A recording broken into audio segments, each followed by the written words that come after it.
as well. All right, let me see.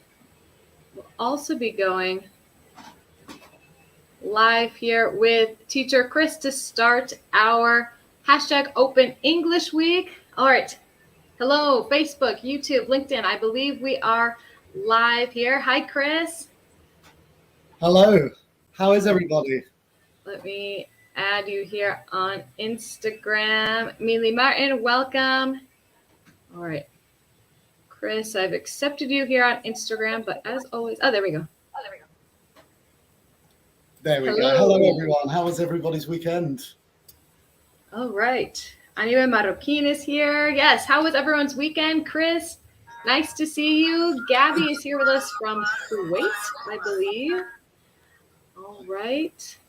Let us know here in the comments if you can hear us okay. Yeah, I think my music accidentally started playing, so I'm very sorry if that was heard by everybody. Yeah. There we go. All right. Well, welcome, everyone. Lilia from Mexico, welcome. Sergio, nice to see you here again. Or we have Shami Kala from LinkedIn here. Great. How are you doing? All right, let me see. We'll wait a couple minutes for people to connect. But Chris, we have started our hashtag Open English Week. Hooray! Very excited. Yeah, very excited. It's been a long time, lots of preparation. So very excited to start. Yes. So for all of you that are here connected, we are going to start 3 weeks of free content to bring your professional level of English to a whole new level. Hopefully we'll be providing lots of great tips for you guys to use in your professional lives, especially when it comes to English. Entonces ya empezamos nuestro hashtag Open English Week, donde vamos a compartir muchos tips para como inglés profesional, cómo puedes usar el inglés en tu hoja de vida, como las diferencias entre skills y abilities, muchos tips para ustedes. Okay. All right, Sonia's here. Let me see. Oh, all right. All right.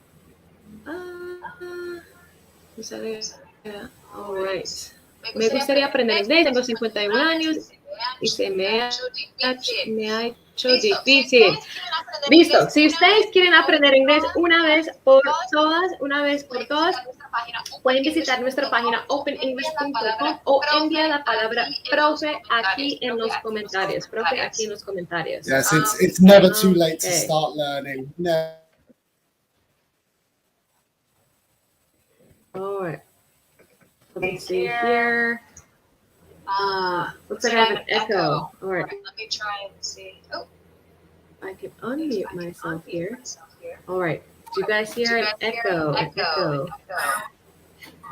Technical difficulties here. Estamos como ajustando el audio para que ustedes no se escuchen tanto un eco. Pero me cuentan acá. Okay. Let me see. Let me see here. Estamos arreglando como el sonido acá. Listo. Yes, maybe it's my end, so I'm trying as well. We might have lost Teacher Chris. Teacher Chris, are you here? There we go. Bueno, estamos como resolviendo unas cosas de eco, pero bueno, hoy vamos a hablar de unos tips para escribir una hoja de vida en inglés. All right, so Teacher Chris, we are going to, oh good, looks like the sound is okay on Instagram, very good. So we are going to share some tips and have some interactive quizzes here for our live. So Teacher Chris, do you want to kick it off for our presentation here? Tips to write a CV in English.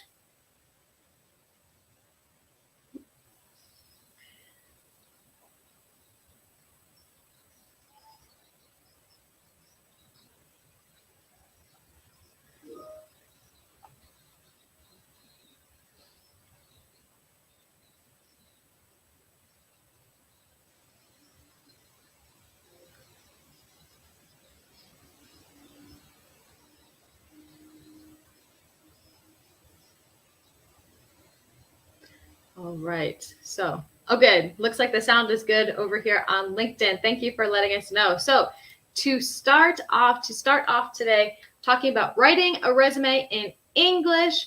Remember that writing a resume is one of the most important first steps for when you're looking for a job, and to talk about the pronunciation here of this word. It looks like resume if you speak Spanish, or resume, the verb in English, but we actually pronounce it like resume.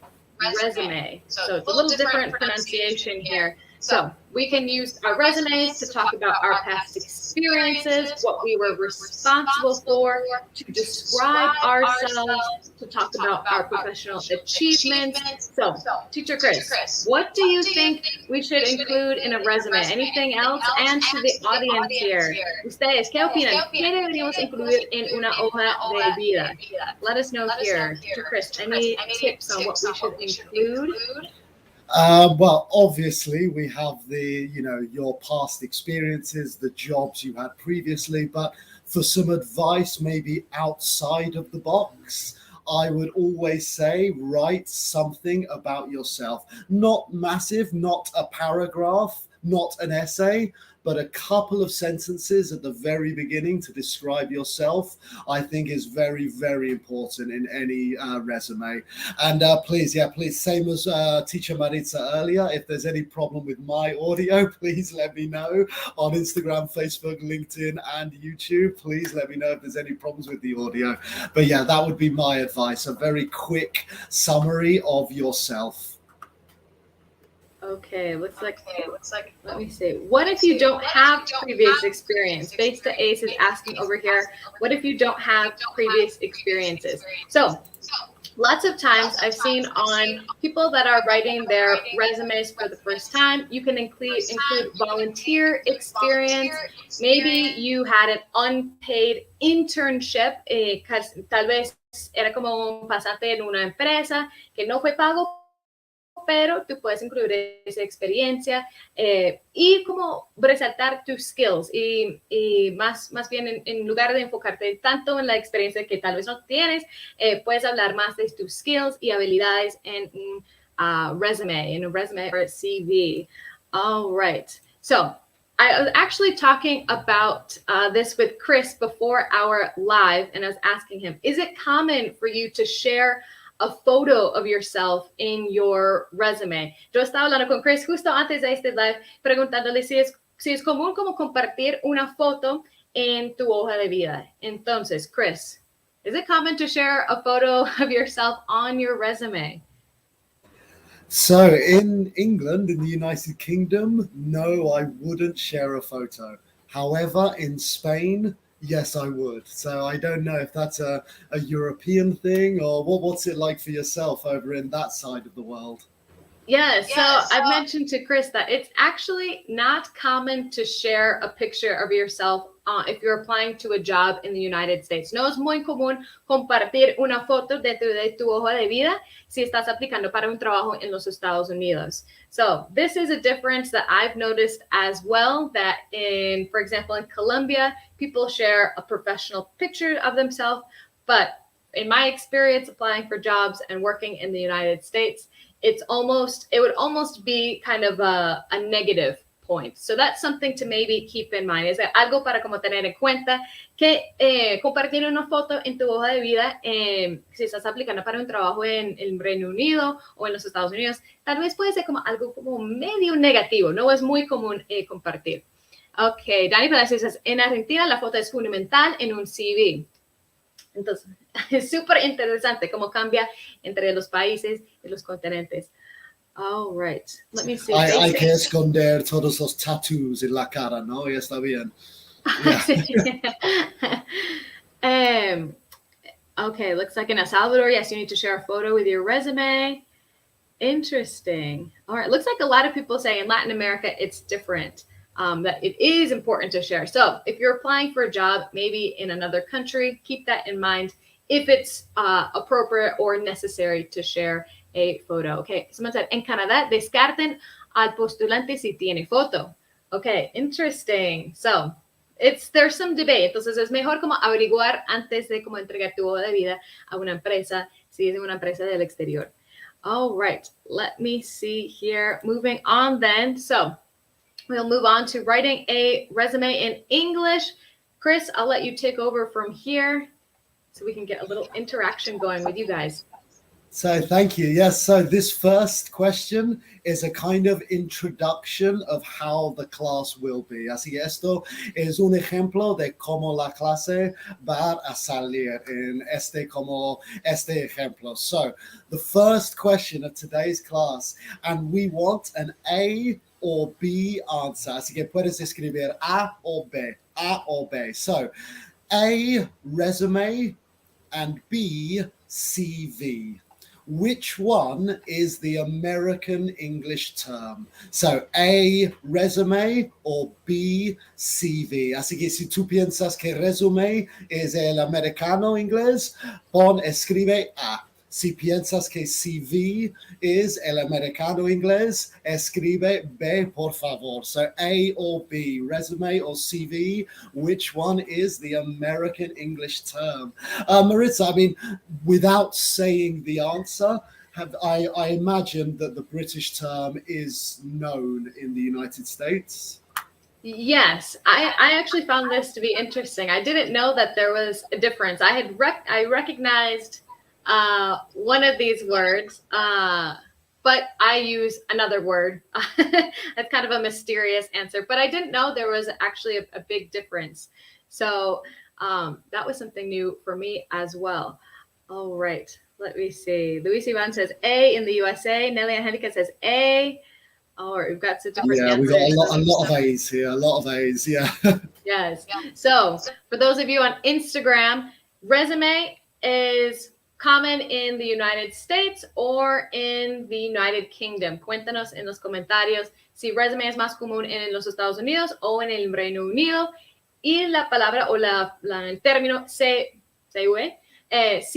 es más común en los Estados Unidos o en inglés británico. Okay, Sonia on YouTube says, I think A is for American English and B maybe British English. All right.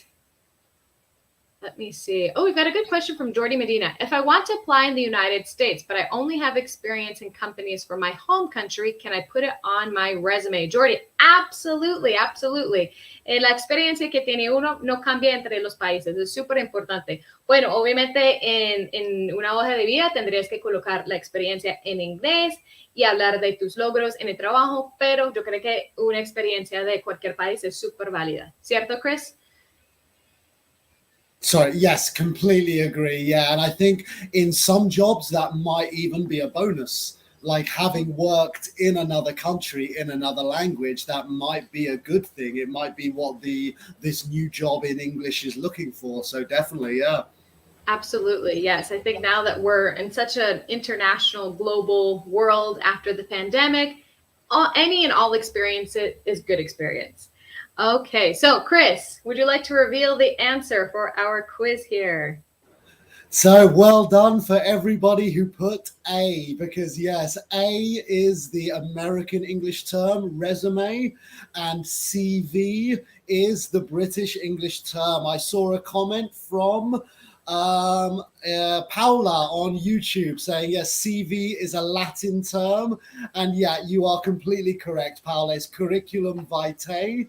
And in British English, we use CV, just the letters C, V, and that is what we would put at the top of the document. Some people write curriculum vitae, but you don't need to. Just CV is acceptable as well. Yes, I actually did not know that. I always thought of it as well being Latin, and I would personally write, this is my resume. If I applied to a job in the United States, I would only use the word resume, but I understand what CV means as well. Yo entiendo que significa como CV en inglés, pero yo usaría la palabra resume en inglés americano. And resume is very common in the UK as well. Like we understand the word resume, we just don't use it, but we do understand it. So any students watching, if you're applying for a job in the UK, you can write resume and people will understand you. Don't worry. All right. So moving on to our next one here, Teacher Chris. Our next So the next question is, which of these terms is more professional for your CV or resume? So would you write on your CV, my info? So that would be A, or B, contact information. So which sounds more professional? ¿Cuál es más profesional?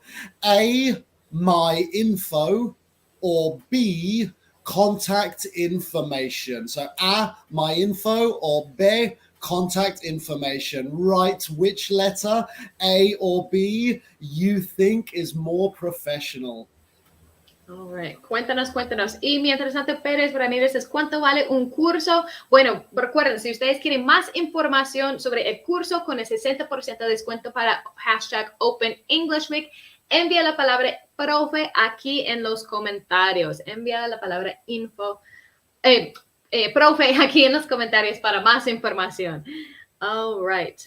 Let me see. We've got some answers coming in on Facebook and Instagram and LinkedIn and YouTube. We're all over here today. Yeah, a lot of B's. We got a lot of B's so far. Lots of people saying B.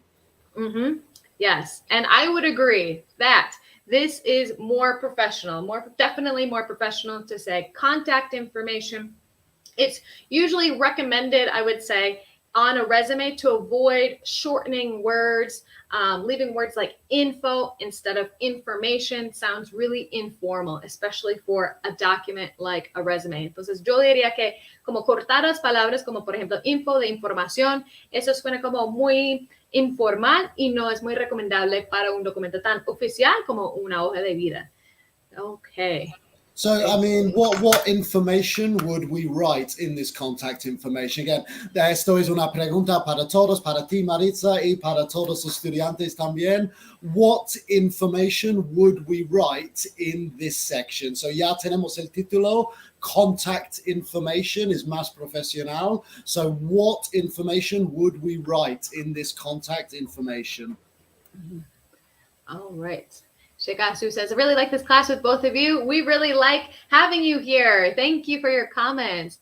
Okay, Jessie says, es como una jerga en español. Info, sí, no es como una jerga, sino es como cortar la palabra. Entonces siempre es como mejor tener todo completo para que uno se presente más como profesional. So, what kind of information would I include in contact information? I would include definitely your email and phone number. Yo vi una pregunta, Chris. Alguien preguntó si deberíamos como colocar la edad en una hoja de vida. So what do you think, Chris? Would you include your age on a resume? We had a question here, I think over on Facebook. Should we include our age? I personally would not include my age. No, I wouldn't either. I mean, I think the experience is more important than the age. Someone who is 25 might have more experience than someone who is 35. So I wouldn't write the age. No, I can see Paula here has written phone number, email, and address. I think those are the top three. I think address is very interesting. Would you write an address on your CV, on your resume? So I typically just include my city or the country I'm located in. I usually don't put, for example, my home address, as that seems a little too personal for me to give that out to the public. But I usually include the city and the country. What about you? Yeah, I'm exactly the same. I think address is on there before email existed. So before we had email, they would send you a letter to your address. But yeah, now that we have emails, I'm the same as you. I would write Bilbao, Spain, but I wouldn't write my flat or I wouldn't write where I actually live. Yes, I think that step, including your address, is more for if you get the job. Si consigues el trabajo, sí, en este momento tú puedes indicar tu dirección, pues tienes que promocionar, dar esa información para un trabajo. Charlie Dumila Reyes Malave on LinkedIn has an interesting point. Also to include your LinkedIn profile. I like that answer as well. Eso es súper común, como dejar el usuario. Si tienes un perfil en LinkedIn, puedes dejar esto en tu hoja de vida. Estoy completamente de acuerdo. Okay, Harold says, yes, es profesional dejar su perfil de LinkedIn. Very good. All right. Let me see. Okay, Ailey Maradriana says, only city and country is enough. Bueno, no somos como las personas que están contratando para las empresas, obviamente, pero en la experiencia de Teacher Chris y yo, pues en este momento para nosotros es suficiente poner como la ciudad y el país hasta como tú avances en el proceso y en otro momento, tal vez como para algo menos como público, puedes incluir la dirección tuya. Okay. Let me see. Looks like Jonathan says formación profesional, experiencias laborales, información personal. All right. Looks like we've got lots of great answers here. So, very good, guys. Moving on. Teacher Chris. So the next question. So again, A or B, the next question. Which is more professional? Personal statement. So that's A, personal statement, or B, about me. So A, personal statement, or B, about me. No sé si me puedes ayudar a traducir la A, Maritza, porque yo no puedo, pero B sería sobre mí. I think about sí, me. Sería como tu objetivo. Yo creo que yo he visto en una hoja de vida como ay, se me olvidó. No, I forgot. I think I've seen like your objective, como objetivo, y la gente deja como un resumen en la hoja de vida. All right, looks like we've got some answers coming in. A. Chris, don't freak out. Training 50-50 says, ese chico se parece a un actor de Harry Potter. That's just a side note, but... Draco Malfoy. Yeah, Draco Malfoy, all the way. Draco Malfoy. He's maybe a little excited. I know you're a Harry Potter fan. I'm not sure if I told you, but I did a casting for Harry Potter. So when I was 10 years old, I actually read lines from the book in front of some directors for the film. I didn't get the job, unfortunately. Yeah. Bueno, entonces eso es como una noticia nueva durante hashtag Open English Week. Es que Chris casi tuvo la oportunidad de aparecer en una película de Harry Potter. Bueno, estamos aquí ahora en un camino muy diferente, pero interesante. All right. Casi es la palabra importante. Casi. All right. So Sonia says, more professional would be personal statement. All right. Declaración personal. All right. Claudia Arquette says personal statement. Very good. Let me see here. So the objective in cuarto propio says A. So, Chris, A or B, what would you say sounds more professional? Yeah, again, really good job, everyone, because A would be more professional. You know, about me is something I would have on my Facebook profile, not on my resume. You know, about me. No, personal statement is a lot more professional. It sounds a lot better, and it's going to mean you are taken more seriously. If you write about me, your CV is getting thrown away, probably. Yeah. So what kind of information would we write in this statement? So this personal statement, what information would we write in this section? So, Marisa, mientras que los estudiantes nos contestan, what would you write in this section in the personal statement? I always struggle with this because it's always kind of weird to talk about yourself. But I think in an opening statement, a personal statement, it's always important to highlight what you've done and what your goals are, what you're exactly looking for. Entonces, yo creo que como en esa primera sección de una hoja de vida es muy importante compartir tus logros, tus habilidades y lo que estás esperando de un nuevo trabajo. Yo creo que esa sección es súper importante personalizar según el trabajo. Yo creo que eso sirve mucho Cuando, si por ejemplo estás aplicando para un trabajo en un banco y un trabajo en un supermercado, bueno, es mejor como ajustar esta parte para un banco o para un supermercado. Bueno, hablas de tus skills para el banco, hablas de los skills para trabajar en un supermercado. Es mejor como personalizar esta parte lo más que puedas. So Richard says, personal statement is like what you offer and expect to receive in the new job. Excellent answer, Richard. Eunice P says, my goals, my hobbies, I think would be good to write. So yes, I think goals, showing the company what you want and see if it aligns with what their goals are is super important. I think my biggest piece of advice for this is what I said at the beginning of the class, is keep it very short. You don't want to write a whole essay, and also don't really write your past experiences, because that will come later. Así que mi consejo es como dos frases, tal vez tres frases, y evita escribir sobre tus experiencias, porque eso para salir luego. So 2 or 3 sentences. I really like the idea of goals. Lots of people have written, I would write my goals. I think that's a really good thing to focus on for those 2 or 3 sentences.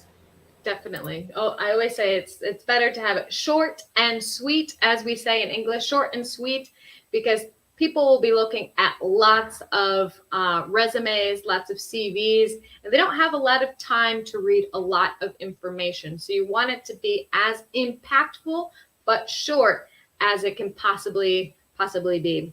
Okay, let me see. About professional video, is this important? Nathan, and about professional video, to include a professional video. Ok, es recomendable adaptar el perfil en base a la búsqueda laboral. El perfil, como un perfil como LinkedIn, Jonathan. Ok, let me see. O sea, si tienes varias habilidades, es mejor tener cada CV para cada aplicación. Sí, en mi experiencia yo siempre intento como ajustar mi hoja de vida según el trabajo que estoy aplicando. I always try and adjust my resume to the job I am applying for. I have a general resume, but for each job, I change it a little bit so it corresponds or matches what the company is looking for. What would you say, Chris? Yeah, I think that's a really, really good idea, because maybe your goals for one job will be different than your goals for another job. So I think it's very, very good. Yeah, I don't think, not necessarily the whole CV, the whole resume will be changed, but this personal statement, yes, I think it's a very good idea to adjust it to the job. Mm-hmm. All right, this is exacto, ajustar el CV para el puesto que estamos postulando. Exacto, sí. Eso es muy importante y eso demuestra que has leído bien la descripción de trabajo, que entiendes bien y que estás como alineando tus skills para el trabajo que quieres. All right, let me see. Next one here. Next one. So here we go again. So A and B again. So again, which is more professional? Así que ya ves que tenemos un tema que es como queremos que puedas escribir un currículum muy profesional en inglés. So the next question, which is more professional? A, past jobs, or B, previous experience? So A, past jobs, or B, previous experience. Así las dos significan igual, pero ¿cuál es más profesional para poner en nuestro resume? Which is more professional? A, past jobs, or B, previous experience? All right. Cuéntanos aquí en los comentarios what sounds more professional. Also, Richard has an interesting comment here. Mientras tanto, it's better not to talk about your weaknesses. Instead, talk about that you don't have much experience, but that you learn fast. Entonces, siempre es importante dar como esta vuelta en las hojas de vida, que tal vez tienes como algunas debilidades, pero es mejor no mencionarlo, sino dar la vuelta que, bueno, aprendes rápido en lugar de decir que no tengo experiencia. Okay, I think that's very important, yes, to not be modest. It's the one time where not being modest is maybe a good thing. You want to sound like you're good, obviously, yeah. Exactly.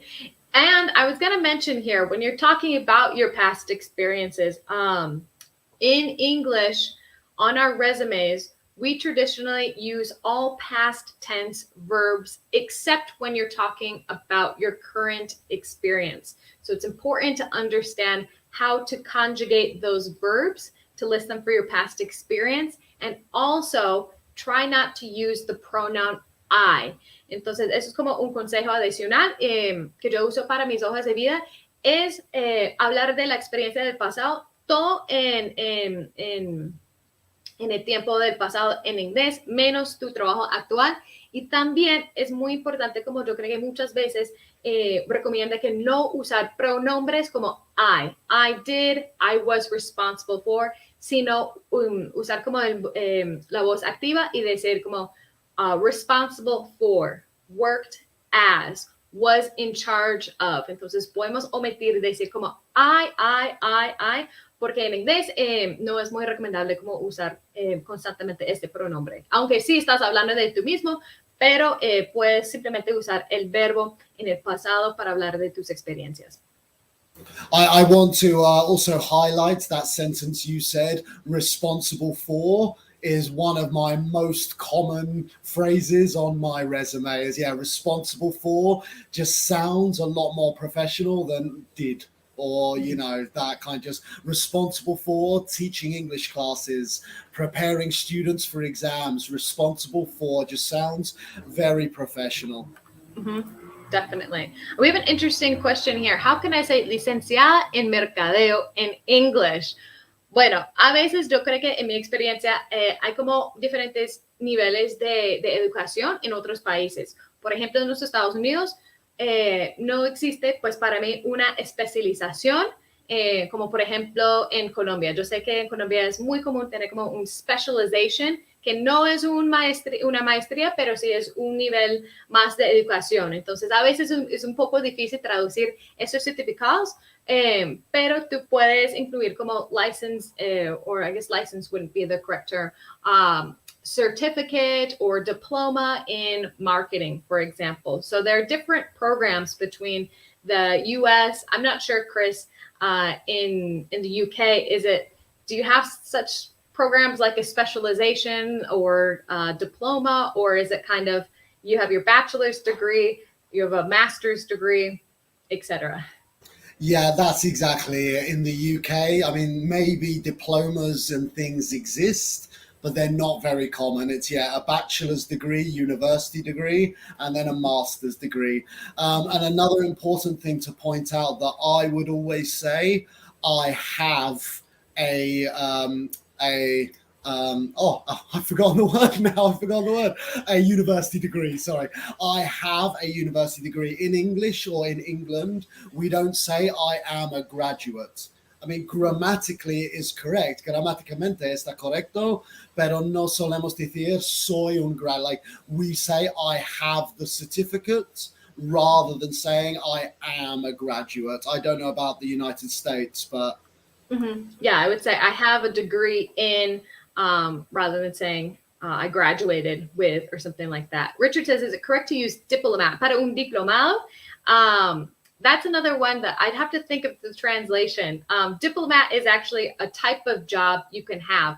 Tal vez estás trabajando en el exterior y tú eres un diplomado, pero eso es como un puesto, eso es un trabajo. Pero si quieres decir como un diplomado, como un certificado, eso sería como otra traducción. Entonces yo creo que tengo que estudiar cómo decir estos diferentes certificados en inglés, porque no existen como todos los países. Okay, let me see here. I got my degree in marketing. Alice, perfect. Great example. All right, moving on here.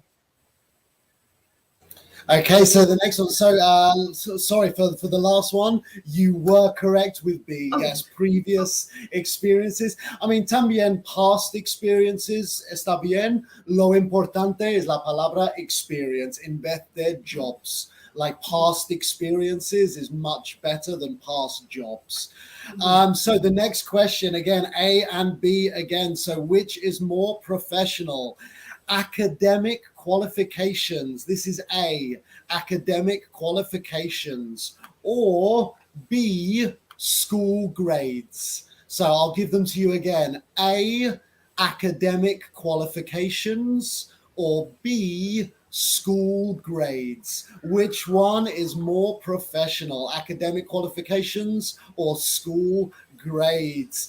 I mean, school grades, just to focus on this, I would say this is very American because we don't use grades in the UK, but in the United States you do, right? Yes, we say grades, but do you guys say notes? Or We how do don't you say grades? notes, we say scores. Ah, scores, ok. Eso es como otra diferencia entre el inglés americano y el inglés británico. Para mí como, sí, yo creo que en español serían notas. Para decir notas, yo diría grades, but teacher Chris diría scores. Interesting.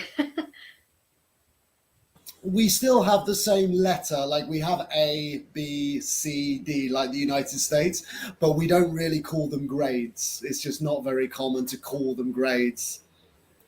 All right, interesting. All right, looks like some people are saying A. Looks like Nelly Angelica says A. Norma says A. Very good. Jacqueline says A. All right, and I agree. It sounds much more professional to say academic qualifications. Academic qualifications. All right. Yes, very good, Richard. All right. Sarah, So then what kind of things would you write in this section? Again, a question for all of the students, but also for you, Marisa, what kind of information would you write in this academic qualification section? I think here is where you could write what kind of degrees you have. Maybe if you're recently, we have in the United States, when you do really well in the university, you get put on a list called the Dean's List.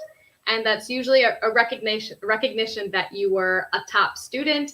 So maybe if you've recently graduated and you don't have a lot of experience, you could say, was on the Dean's List for 2 years in a row. Entonces, en esa sección, bueno, tal vez no tienes como mucha experiencia laboral, pero tú puedes resaltar que como tus logros académicos en esta parte.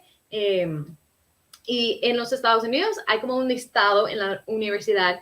Cuando tú tienes como un promedio muy alto, te ponen en un listado que se llama Dean's List. Entonces, si estás como recién graduado o recién salido de la universidad, tú puedes colocar como, bueno, yo estuve en el listado de Dean's List 2 semestres seguidos. So you can put different academic achievements, or I would say you could put what you have graduated in or your academic background. Yeah, I would also just add that any kind of academic course that you have done, even if it wasn't school or university, like cualquier curso de academia que has hecho, whichever kind of course, that can go in this section. As long as you have a certificate, I think that's the main thing. If you have a certificate, then it can go in this section, academic qualifications. Yeah. Mm-hmm. And I think now, even courses you've done online, you can include, incluso como los cursos que uno ha hecho en línea, es súper importante como incluir todo esos como tipos de formación o de educación, puedes incluir en esa parte también. Por ejemplo, si saliste de Open English, esos 8 niveles, puedes colocar en esa sección que, bueno, terminaste el curso de Open English también.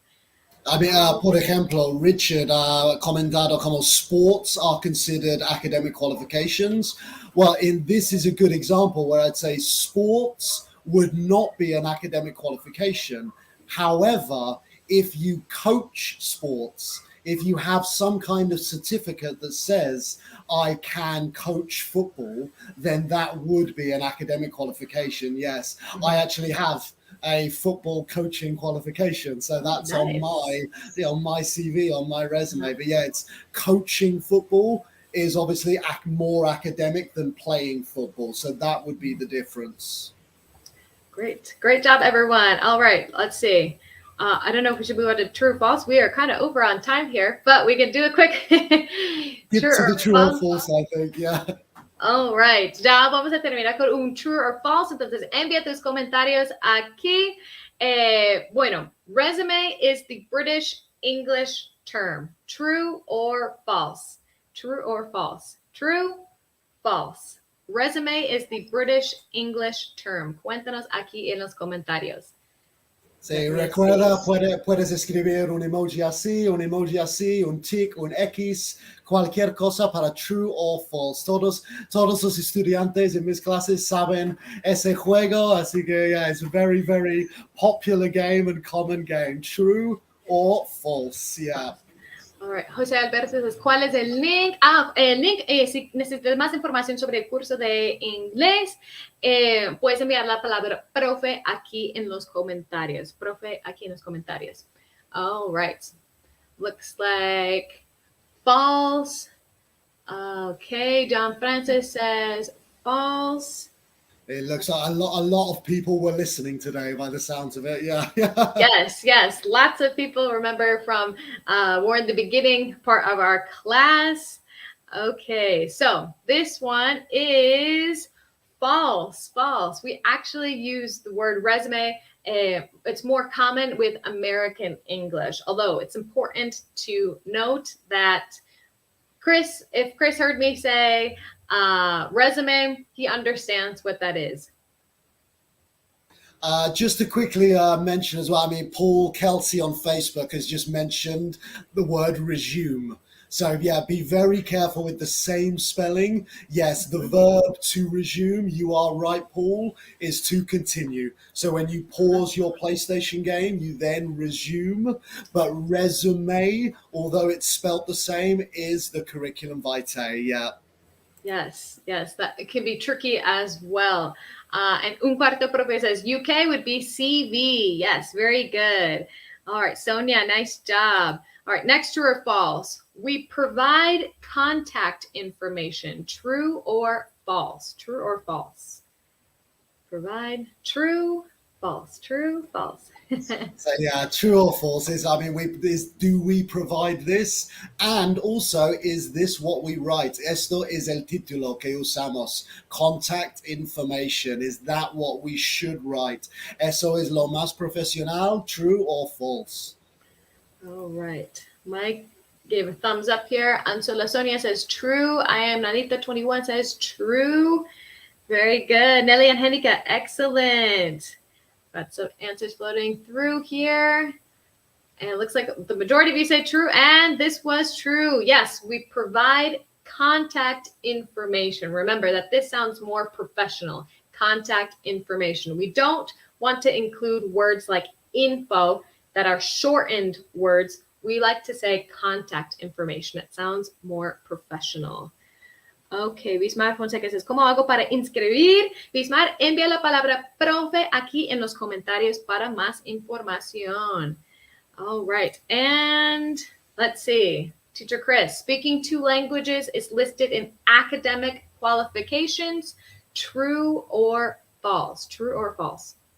So yeah, this is the last question of the mini quiz today. And this is difficult. Esto es poco difícil. La última is poco difícil. Yes, speaking 2 languages is an academic qualification. True or false? Let's this is see a difficult one. Yeah, I saved the hardest one for last. Yeah. All right. P. Velasco 1093 says thumbs up for true.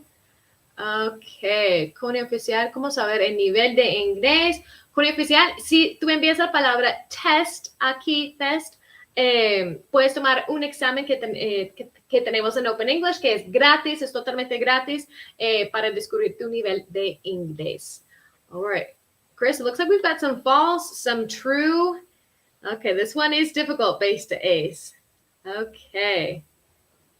It says, all right, we've got some false. All right, true. Okay, so